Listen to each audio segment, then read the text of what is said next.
Well, good afternoon, everyone. It's been quite 2 days here at this wonderful symposium. I'd first of all like to thank my friend and colleague, Marty Morgan, for making this aware to Curtis Mann, who invited me for this.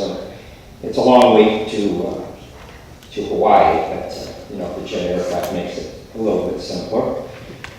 Well, we're going to talk about celluloid history of the Battle of New Orleans. It's quite a topic, and when I started the research on this topic, I found that these films, in particular, as a historian that deals with, I worked at Little Bighorn before I came to the USS Arizona Memorial. They influence people incredibly.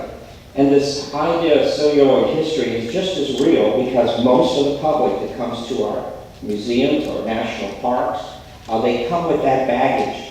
And so I can't tell you how many times I stood on Last Stand Hill and had to explain that the films they died with their boots on was not accurate, and that is not.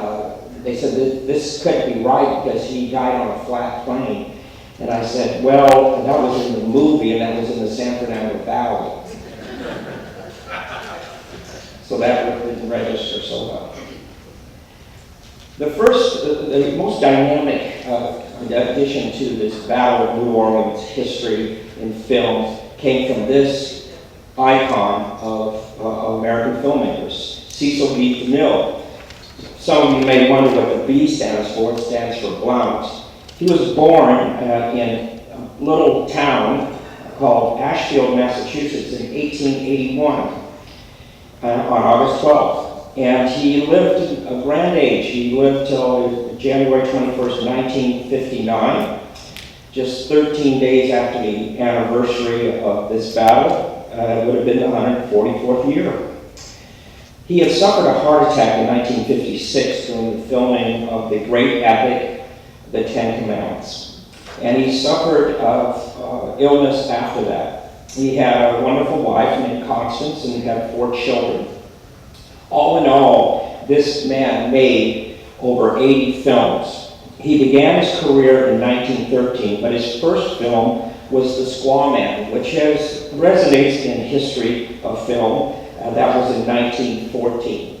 And so you can see this dynamic fellow right over here, and this is the beginning of this Hollywood icon. He made great films, and they certainly registered with people. Cleopatra, which was considered one of the, this was before they had the kind of rules of what you could show in films. And a lot of the religious community, and particularly the Catholic Church, was offended by Cleopatra because, believe it or not, Miss Colbert is nude in this film, and of course the gait at that movie was quite good. Union Pacific is really a terrific film because if you're into railroad history, you get to see real engines that were from the period at the time.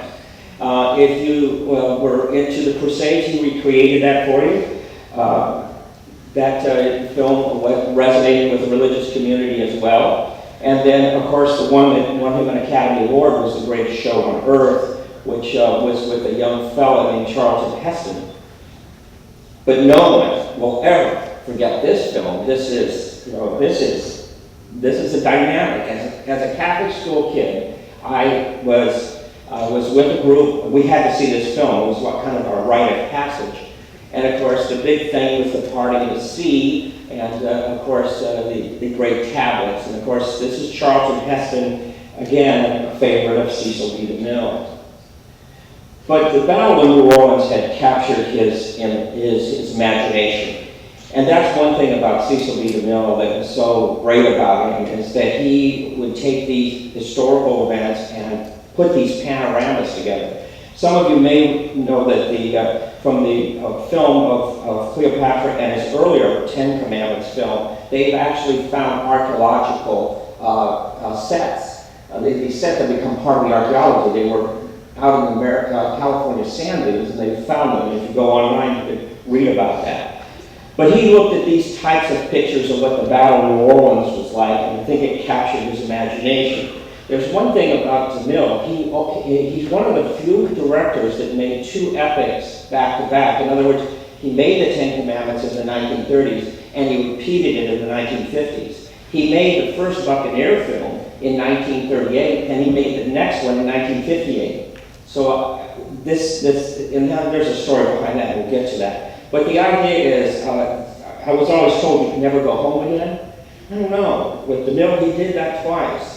This kind of pictures that we see here are illustrations, even by artists, of what the Battle of New Orleans was like.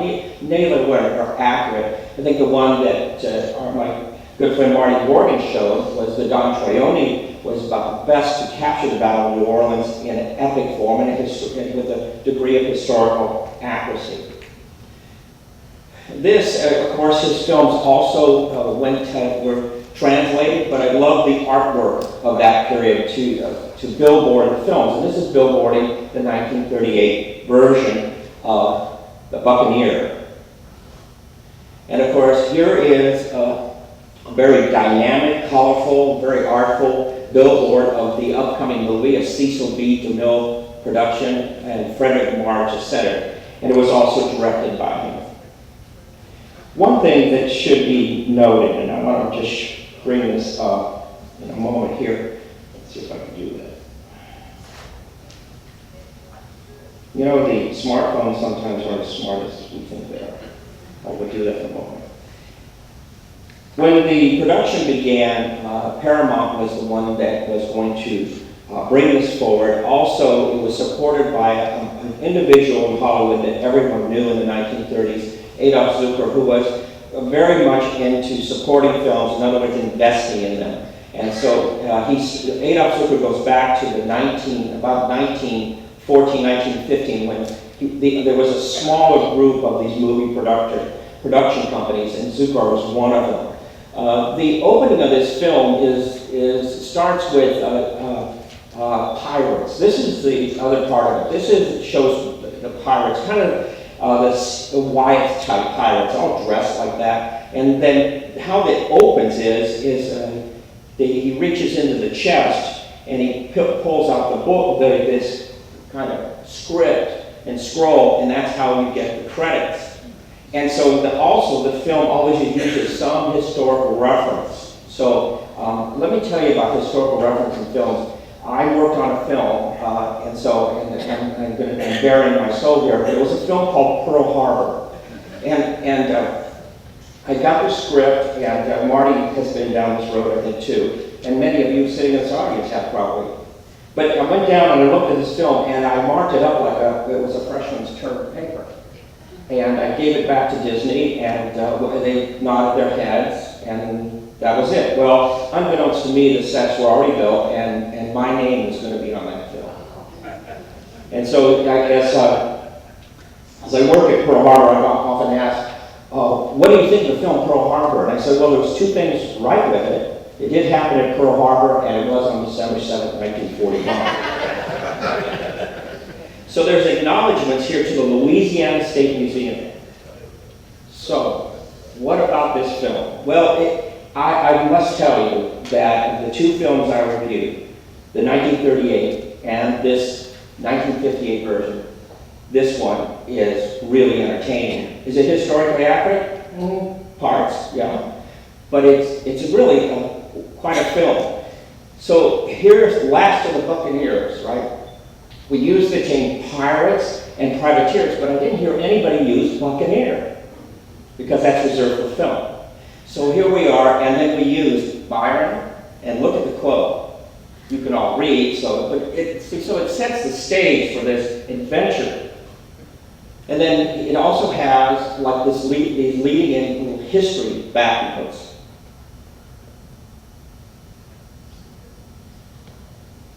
And then it opens with this scene. And that scene is the White House at 1914. And there we have Dolly Madison entertaining dinner. And the other part of it is this is the beginning of some of the racial stereotyping of that period. So we have black servants that don't speak the King's English, and it's a NASA type thing, and it's going on, but he comes in and rushes in that, alerting the First Lady that they're in Bladensburg, and our guys just got wiped out. So there we go, and she's in, notice right over here, she's going to finish dinner. Well, not really, because the British will finish it. But over here, the black servant is putting in this document. And this actress will later be known on television as the December Bride. So this person right here, this person in the film is putting the Declaration of Independence. And over here is the picture of George Washington she's taken out of the White House. And over here we have, of course, this leading role, Mr. Crawford right here, who is playing both sides. He's the traitor. So right off the minute, you're hating this guy. So you sit in the audience as an American, as somebody maybe from Great Britain, you're saying, this guy's sizing it up pretty good. The British have arrived on the front porch, and here, he's got the look. You've got to have the look of a traitor, and he's got it right there. And he will not disappoint you. He's a slimy guy.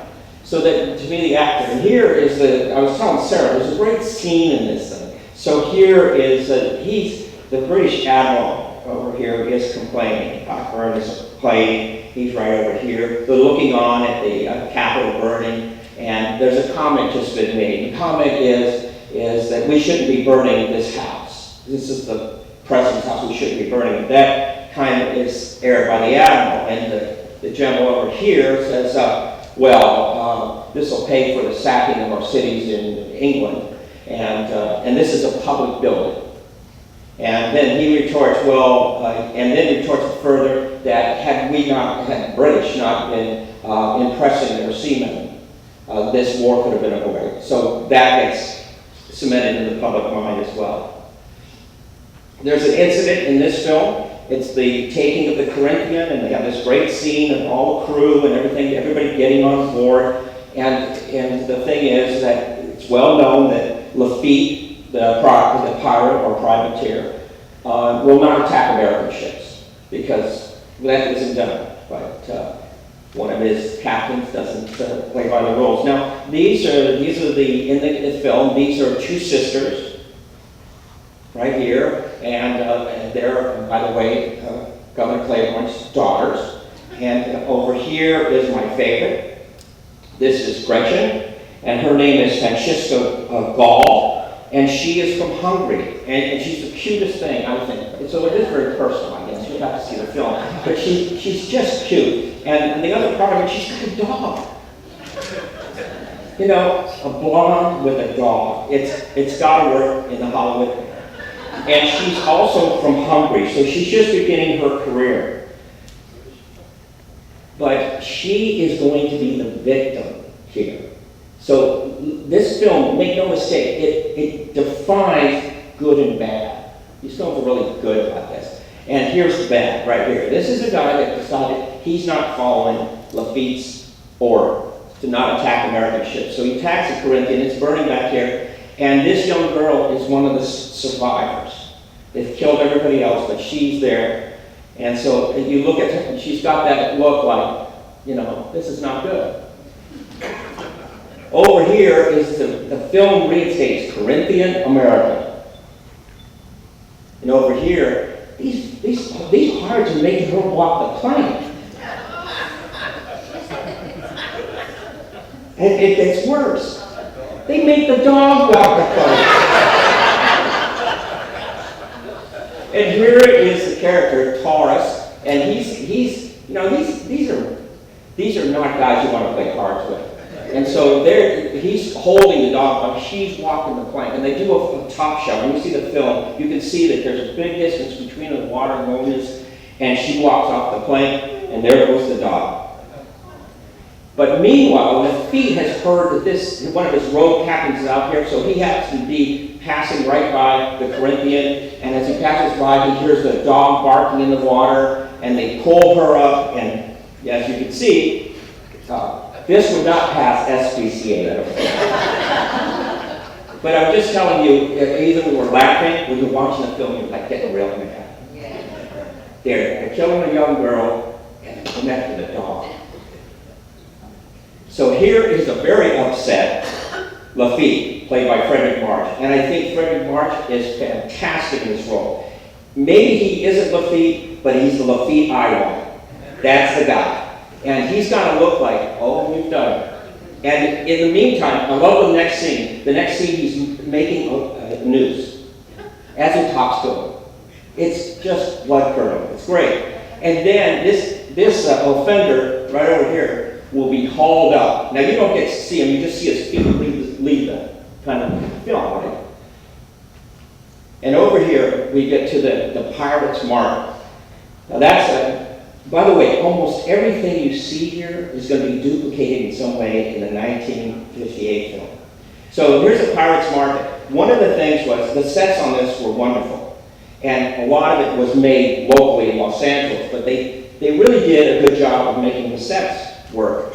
And over here, we also have the black mammy that enters in, warning her to stay away from this guy, another blonde in trouble, and Lafitte here. But he's kind of, there's a love triangle going on, but there's several actually. This guy is what we call a swordsman. So right over here is the governor's daughter. And she has the worst bangs ever, but other than that, right here is, the thing we know about, and this is, Governor Claiborne reward right here, and then they're having, this is a great kind of little dialogue that's going on between them as to whether he's going to arrest him that day, and he's saying, oh no, because he knows that this market that he's kind of sprung upon, they're losing revenue, we talked about that, and it's in the film. Here is the scene of now the rescued girl trying to figure out how she's going to work in this. And there's an old saying, and it's in the film, dead men tell no tales. But what she knows is that one of Lafitte's captains sank the Corinthian and killed everybody but her and the dog. And so she has that secret. He doesn't know what to do with it. She's not, by the way, falling in love with him. Completes the triangle. And over here is Dominic Gu. You first get the chance to see him. I like to think that's what he looked like. He just feels like a good guy to party with. Over here we have the British arrive. Their envoys are there, and we get our first glimpse of one of Hollywood's greatest actors. Who do you think that is? Anthony Quinn is in that, and he will play a role in the next film. But over here, they're doing the negotiation. Meanwhile, Lafitte is luring the British in, knowing that he's really never going to, help them get into New Orleans. But he takes the papers that are there and asks them to have 1 week. Actually, it was 2, but it was 1 week in the film. And then he will go to see. And see, he's got that look like, I'm holding aces here. And over here, here's the discussion of what Lafitte wants and the reality that the British are trying to come in. Here is, yo-ho, pirate's life for me, that's right on here. And of course, the other thing that DeMille likes to do is he likes to introduce more animals. And we have this lovely cockatoo. Since I'm a parrot owner, I'm saying this is good stuff. But when the British come back, rather than the Americans come back and they bombard Baratania, guess who doesn't make it? Not the dog, the cockatoo. And here they are. And there's a scene where Lafitte is extruding his Americanism by holding an American flag and ordering his men not to fire back. And he's on the beach, shells are whistling by him, but you can kind of see that this is the building of Lafitte, the true American. We have the pardon right here. This is a more grizzled, I think, Andy Jackson, but all the officers are there. Lafitte, by the way, has pulled his weapon on him. That's something that he's trying to negotiate with Jackson on a pardon. And he gets it. The duel is, remember that really bad guy that I talked about? He's throughout the film, and he's duplicitous throughout the film, trying to even take on Lafitte and have him turn. Here's the famous sword fight. It's a great sword fight, one of the better ones. And then, of course, later, the first scene, he just misses him with a sword cane. It's kind of cool. But he gets it right here. Now, you never see him being stabbed, but it goes right into there, and he's holding his arm, and the bad guy gets dismissed, just in time for the Battle of New Orleans. Now, right over here, these there's kind of this speech that Lafitte gives them that they will be fighting for freedom. Now, to these kind of brigands that we have here, there's a sense of, well, there's a parrot. That's right, he died at that time. I got him dead later than that. Over here, I like these guys. I mean, these are, and there's Anthony Quinn again. And so now they buy into that, they know they're going to go there, and then all of a sudden your screen turns green.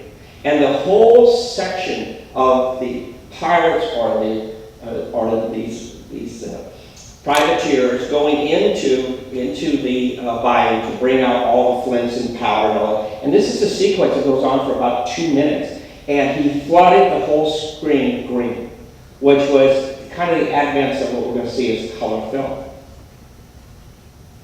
The battle itself shapes up, and I think that one of the things that I saw in this battle was that they made a kind of a good attempt to make it look like a battlefield. They even had sugar barrels in front of the British guns and things like that. You'll see some of that. But you have Jackson there, and of course, it's going to be the Hollywood battle, because this one fought in San Fernando Valley with no fog.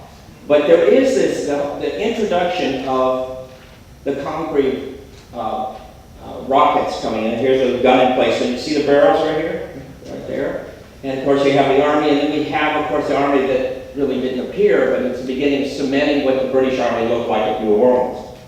And of course, this man makes a comment about the rockets. He says, well, I think it'll scare the dickens out of them because I heard it was very effective up in Baltimore.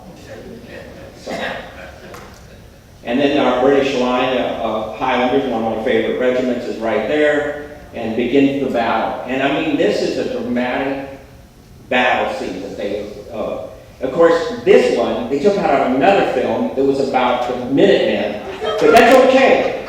It shows British strength, even though they have the Grenadier side. But here is our leader, and Jackson portrays that kind of authoritative figure in this. And of course, here she shows up on the battlefield. And she says she's scared. And I'm telling you, I'd be scared too, but she's begging Lafitte to protect her, and she's ridden in on a cannon. Here's one of seriously, she rides in on a cannon. So the other part of it is this incredible scene, which will be in every Hollywood film. Now I'm telling you, and those of you who watch movies, remember, when you watch movies, that there's one good scene, everybody repeats it. The car is on fire. They're running away from the car. It explodes, right? They've done it in slow motion. You almost see it every night. This is the cannon blowing up scene. And it's been there to John Wayne's The Alamo, and it still continues. The cannon has to be blown up and fly through the air. But they did a pretty good job of that in this movie. Let's see if right here. These are the Highlanders moving forward, and there's all this scene of this is the end of the battle, which lasts about 4 minutes. And it's that sole soldier holding the British standard to the end. And that is the end of the battle. Conclusively, we routed the British. And there it is, right there. Now, the running time on this film was approximately 2 hours and 6 minutes.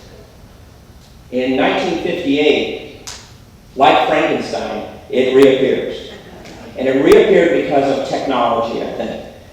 DeMille was into widescreen. He thought that widescreen movies was the future. He was very safe with this. Unfortunately, his illness in the early production of this did not allow for him to direct the film. He became an advisor to the film. At no point in this movie do you see Yul Brynner this way. This is blatant sex peddling here. And as you see Jackson behind, kind of, resolute with his glass. But here is our Lafitte. Paramount will produce this. Cecil B. DeMille will be an advisor or supervisor of the film. He picks his his son-in-law to direct the film, The Buccaneer.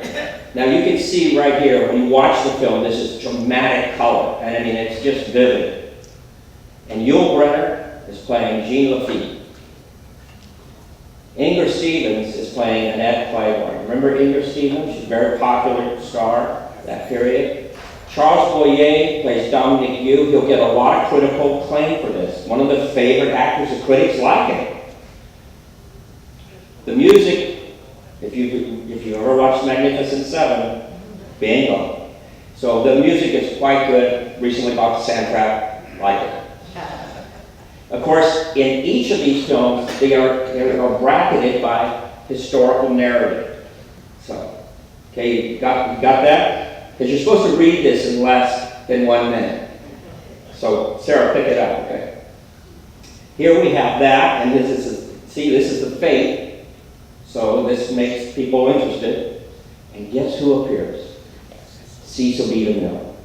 So Cecil B. DeMille, this great icon, has a geography lesson in it for all of you to give you an idea of where the battle takes place and what's at stake. And you see that the purple is the rest of the United States, and God forbid we lose the Louisiana Territory, you know, that whole idea of the falling dominoes here. So the scene opens up with a young man who is in the army, and this dog has come after him, another dog in the movie, and he's ill-fitted for it. He's been in the army one day, and he runs into Stonewall Jackson, whose hair is whiter than it should be. And both films, by the way, have Mr. Peavy in it. I forgot to mention Mr. Peavy. In the first film, it was Walter Brennan. This one was Herbert Hull, and he's the dog robber for Jackson. He's the one that personally takes care of him. That's a term that we used in the army in certain periods, especially in the cavalry, the old dog robber. But here he is, you know, advising Jackson about his personal needs. Here we have Jean Lafitte, and this is a better sign than you see at most markets. But I love this, Market of the Seven Seas. And there's the market. Again, the market scene that we saw in the previous film is back, and it's quite good. And then our introduction to our love interest, Inger Stevens, right there, and of course, the way overdressed Lafitte. But remember, this is about selling tickets. The Corinthian affair is in there. This time, instead of the young girl, Gretchen, we're going to have a young cabin boy. But here is a very upset Jean Lafitte, the hanging of this captain in this scene is a lot more vivid. And there's the dog. Yes, we have a dog. This is Miggs, and the dog's name was Mate. And so, yeah, the picture's this is not a great picture of them, but this is when he spills the beans because they've been hiding for all this time. He goes to the party they're celebrating after the battle, and yes, they find out about that, but I'll get into that a little later. Here is Veritania, as the Hollywood kind of does it. It's before we had the Pirates of the Caribbean, so you can't say anything that Disney stole from them, but they probably did. But it was this kind of ideal place where these privateers hung out. This was the other love interest. This was the daughter of the captain that he hung. And of course you can see those eyes, and she's got it for Yul Brynner. This is the scene later in the movie where the Frenchman that is from here, from the famous plantation, has run all the way to New Orleans, or gone by horse. He's out of breath. I think he ran. And so anyway, he explains that the British are in the vicinity of New Orleans. Mr. Peavy, you can see, is quite concerned, and as you can see, Jackson is now moving forward.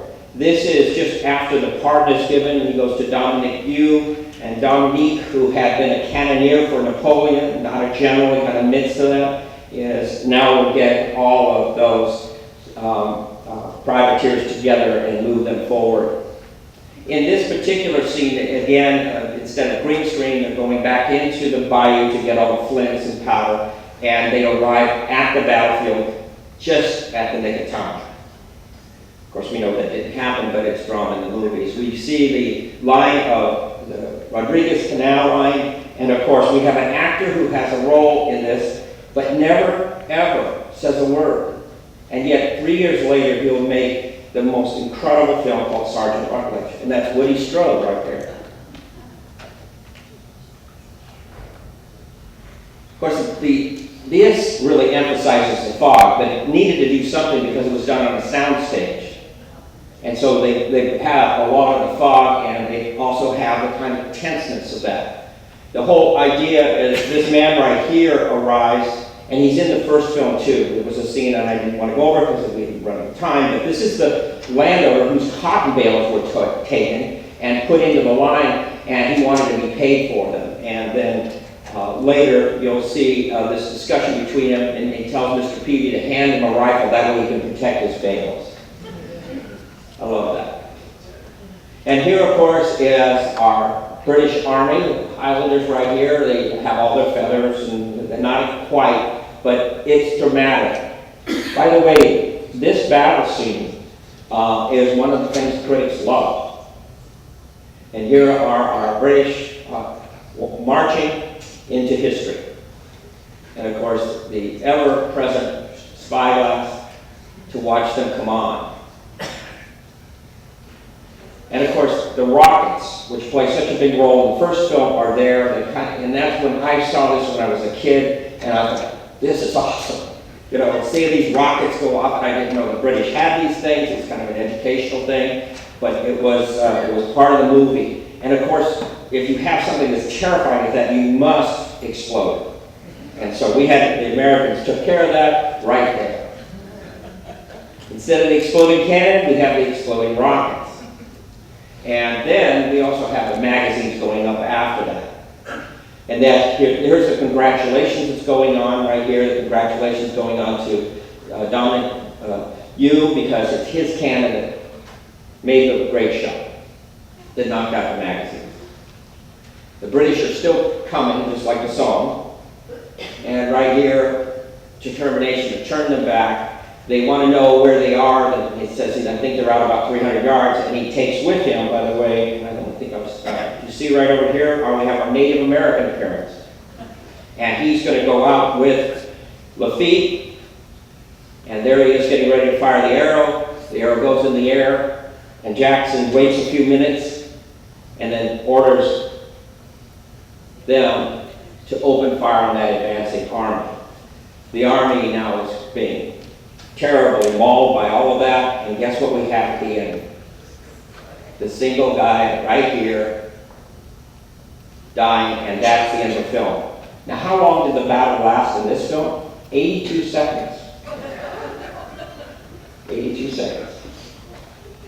At the end of the film, he's the man without a country, because in the film, which was not historically accurate, he's given a pardon, but the pardon will only last 24 hours. And so at the end of the film, he leaves that party after they find out. Why is he leaving? Because the cabin boy spilled the beans that he was on the Corinthian and everybody died. And Lafitte says, I was responsible. I was in charge of it. And so he has this epiphany of his, what am I trying to say, his responsibility in it, and we go there. And so that as the cowboys ride off into the sunset, the ships also do something similar, and we bring it to the end.